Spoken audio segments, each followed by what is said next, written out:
Hi everyone, here we've got Xiaomi Redmi Note 8T and let me show you how to change wallpaper on this device. So first of all, let's get into the settings and let's find wallpaper.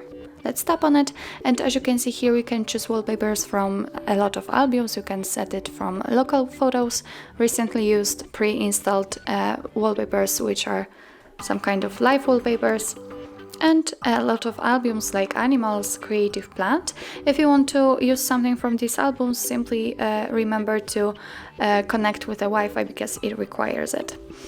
Let me pick something, for example, from defaultly installed ones, and if you want to check how it will look like after applying, then simply tap on it and tap on it again, and as you can see here, we can check how it will look like after applying. If you are ready, click on apply, and now we can decide if we want to set it as a lock screen, home screen, or both. Let me pick both, for example. Wait a second. And let's get back to homepage, and as you can see, the wallpaper has been successfully changed. So that's all. This is how to change wallpaper in your Xiaomi Redmi Note 8T. Thank you so much for watching. If you find that this video was helpful, please hit the subscribe button and leave the thumbs up.